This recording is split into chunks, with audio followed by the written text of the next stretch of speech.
안녕하세요. 반갑습니다. 여러분의 전기 기술 교육의 동반자, 저는 다산에듀 전병칠입니다. 여러분 어떻게 이 영상 잘 보고 계신가요? 첫 번째 시간에는 우리가 이 저항 한 개만 있는 회로, 이 두 번째 시간에는 저항 두 개가 직렬로 연결되어 있는 회로를 보여드렸는데요. 이번 시간에는 저항 두 개가 병렬로 연결되어 있는 회로를 보여드리겠습니다. 법칙으로 말하자면 키르호프의 제1법칙을 설명드리는 거죠. 일단 우리는 저항 두 개가 병렬로 연결되어 있을 때 이론적인 계산을 한번 해볼 거고요. 그 다음에 실제 그것이 이론과 일치하는지 또 검증을 해보겠습니다. 그럼 지금부터 제가 설명 시작할게요. 회로를 먼저 그리게 되려면은 이런 회로를 저는 여러분께 소개해드리고 싶어요. 자, 여기 직류 전원이 있습니다. 플러스 마이너스 다 아시죠? 이제 여기 10V 전원이 있고요. 그리고 자, 여기에 이렇게 저항 두 개가 이 병렬로 이제 있습니다. 하나, 두 개가. 여기 저항은 각각 제가 300옴 그리고 300옴이라고 해볼게요. 자, 여기 있는 저항을 편의상 R1 그리고 여기 있는 저항을 편의상 R2라고 해보겠습니다. 여기 전체 흐르는 전류를 I0라고 하고, 자, 이쪽에 각각 흐르는 전류는 이제 I1, I2라고 해보겠습니다. 그러면 다들 아시죠? 이쪽으로 전기 쭉 와서 양쪽으로 분배돼서 다시 모여서 여기로 돌아가게 되겠네요. 일단 구체적으로 이 회로를 분석하기 위해서 숫자들을 몇 개 넣게 된다면 뭐 이렇게 되는 거죠.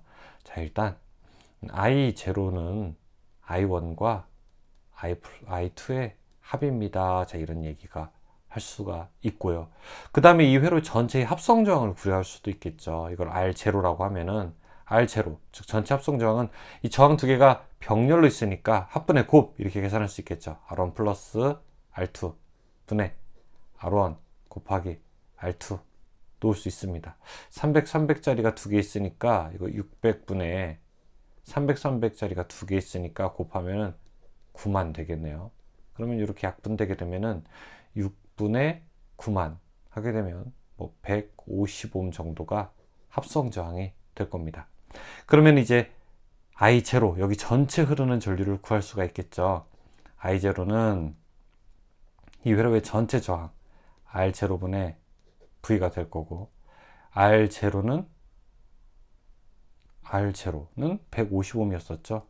150분의 전체 전압은 10V니까 0.066 암페어가 될 겁니다.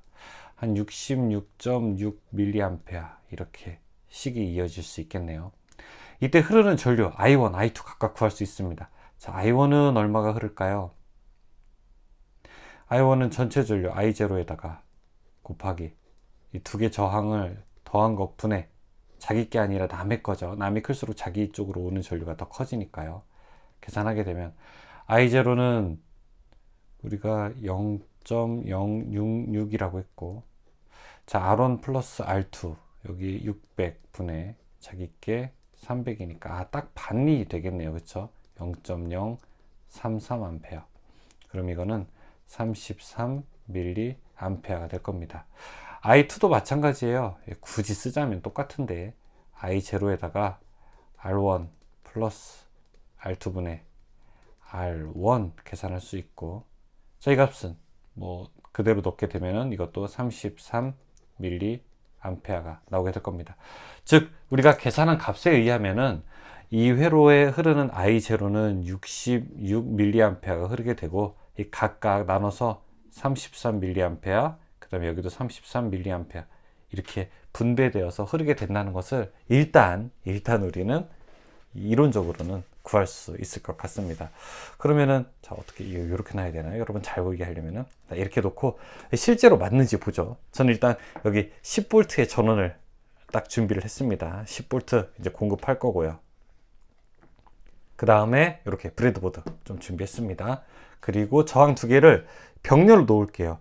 300옴짜리 병렬로 놔야 되니까, 자, 이것은 이 브레드보드는 위아래가 같이 연결되어 있거든요. 그러니까 위아래를 두 개를 연결하는 구조를 보이려면은 이렇게 하게 되면, 같은 층에다 놓게 되면 정기적으로 이미 연결이 된 겁니다. 자, 위에 정기적으로 연결된 거예요. 클립으로 한쪽만 가도 안에 전선으로 연결된 겁니다.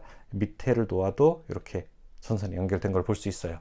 자, 이때 우리는 여러 가지 값을 이제 측정할 수 있겠죠. 아, 합성 저항이 진짜 이 150ohm이 맞는지 한번 확인해 볼 수 없냐고요? 맞아요. 그러면 제가 저항으로 놓고 이렇게 떼어내고 합성 저항이 150ohm인지 먼저 보겠습니다. 원래 하나 하게 되면은 300ohm이잖아요. 근데 두 개를 하면은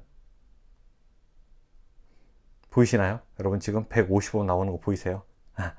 하나만 하게 되면 이게 하나만 하게 되면은 300이거든요. 이렇게요. 근데 두 개가 이 병렬로 있게 되니까 역시 합성 저항이 딱 줄게 됐네요. 아, 그러면은 이것도 할 수 있겠다. 여러분 이렇게 세 개를 제가 병렬로 놨어요. 그러면 합성 저항이 얼마가 될까요?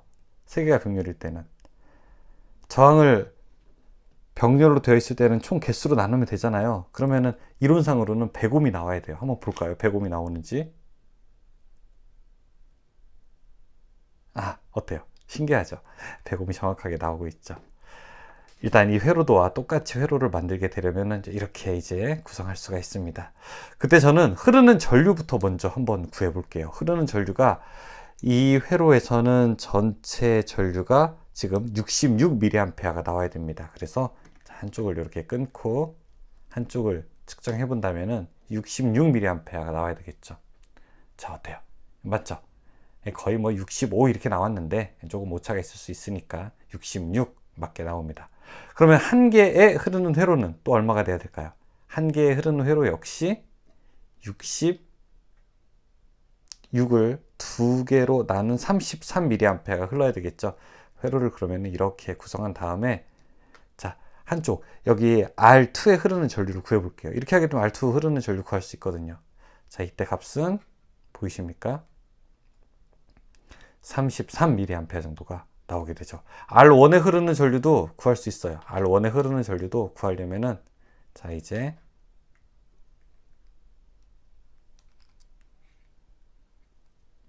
이렇게 측정하게 되면은 R1에 흐르는 전류도 구할 수 있게 되죠.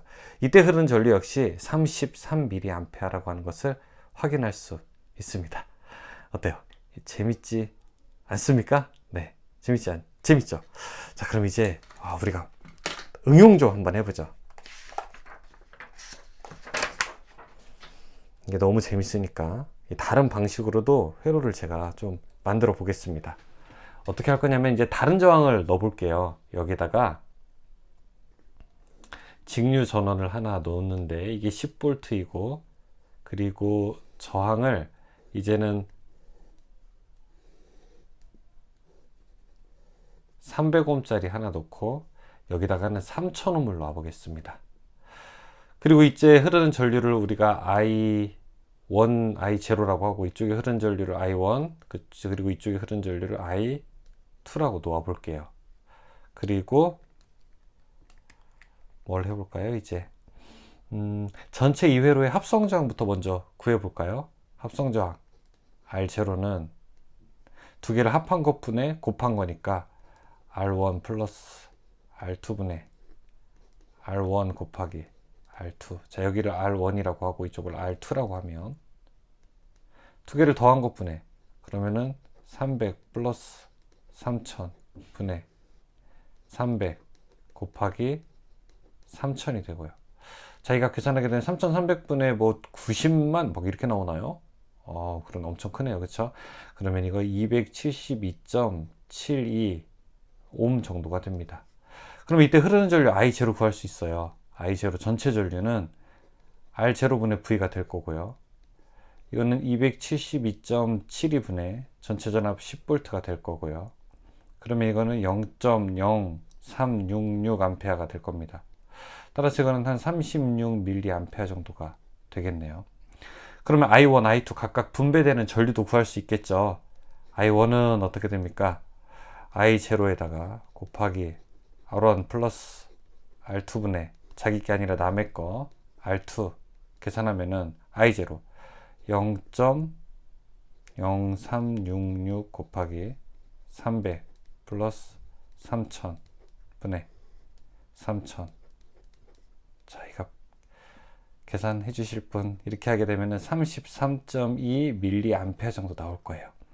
다음에 I2 흐르는 전류 구하게 된다면 이건 I0 전체 전류 곱하기 R1 플러스 R2분의 R1이 되고요. 자, 이것은 0.0366 곱하기 300 플러스 3000 분의 300이 될 겁니다. 자, 이렇게 하게 되면은 이 전체 전류가 36mA가 흘렀으니까 이때 36mA가 흐른다면 이것과 이것을 더한 게 36과 같아야 되잖아요. 따라서 이거는 한 3.32mA 정도가 나올 거예요. 왜냐하면은 I0는 I1과 I2를 합한 게 되어야 되니까죠. 자, 그럼 이걸 오른쪽에다 이렇게 놓고 이제 이론과 실제가 같은지 보겠습니다. 먼저 저항값을 한번 좀 바꿔봐야 되겠네요. 300oh짜리는 그대로 두는데 두 번째 넣어야 될 게 3000oh짜리를 넣어야 되니까 3000oh짜리는 네, 이렇게 3000oh짜리 저항을 두 개 놨습니다. 일단 두 개의 합성 저항이 합쳐서 우리가 272ohm이 나오는지 한번 볼까요? 자, 이렇게 저항값으로 놓고 두 개의 합성 저항이 272가 나오는지 보겠습니다. 잘 보이시나요? 이렇게 보면은 273, 그쵸? 272 정도가 나오게 되죠. 확인했습니다. 합성 저항 역시 나올 수 있네요. 그리고 이때 10V의 전원을 걸어준 상태에서 저는 전체 흐르는 전류가 36mA인지 확인해 보겠습니다. 자, 여기 전류 값으로 이렇게 놓고요. 36mA가 흐르는지 보겠습니다. 여기를 딱 측정하면 됩니다. 36A, 36mA 나오게 되죠. 36mA 나오는 것도 역시 확인을 했습니다. 그러면 이제 첫 번째 저항 R1에 흐르는 전류, 즉 I1은 얼마입니까? 33.2가 흐르게 되잖아요. 이 값이 흐르는지 보겠습니다. 첫 번째 거를 확인하려면은 이제 첫 번째 것만 이렇게 측정해 보면 됩니다. 자, 이때 흐르는 전류가 맞죠? 약 32.8 이렇게 나오는데 33A 정도가 흐르게 되고요. 이 두 번째 있는 거는 그것의 10분의 1만 흐르게 됩니다. 두 번째 있는 것은 10분의 1이니까.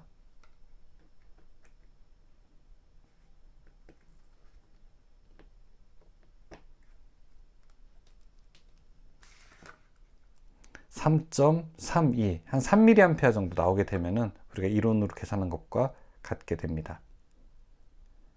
지금 3.3A 나오는데 3.3mA 나오는데 보이세요? 맞죠? 그래서 이 첫 번째 회로에 흐르는 전류, 이 저항을 두 개 병렬로 놓았을 때 두 개 놓는다면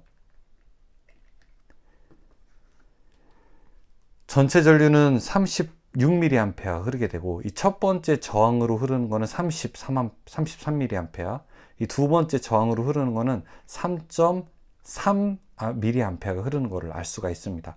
왜 첫 번째 저항에 더 많은 전류, 약 10배의 전류가 흐르게 되나요? 그거는 이 저항이 10분의 1이기 때문에 그렇습니다. 이 저항이 10분의 1의 크기이기 때문에 전류가 10배 흐르는 거고요. 자, 오른쪽은 저항이 10배의 크기이기 때문에 전류가 10분의 1만 흐르게 되는 거죠. 그래서 전류의 크기는 저항의 크기에 어떻게 되죠? 반비례한다는 특징까지 우리는 알 수가 있게 되는 겁니다. 자, 이번 시간 통해서 우리는 실제로 저항이 병렬로 접속되어 있을 때 어떻게 전류가 분배되는지, 이 전류 분배에 대해서도 이해를 하게 되었는데요. 앞으로 여러분이 이런 회로를 보시게 되면은 이 왼쪽에 있는 실제 구성과 매칭을 해보시는, 매칭을 할 수 있는 그런 기회를 많이 갖기를 희망하겠습니다. 지금까지 다산에듀 전병칠이었고요. 항상 다산에듀는 여러분의 전기 공부가 즐거워지기를 바라겠습니다. 고맙습니다.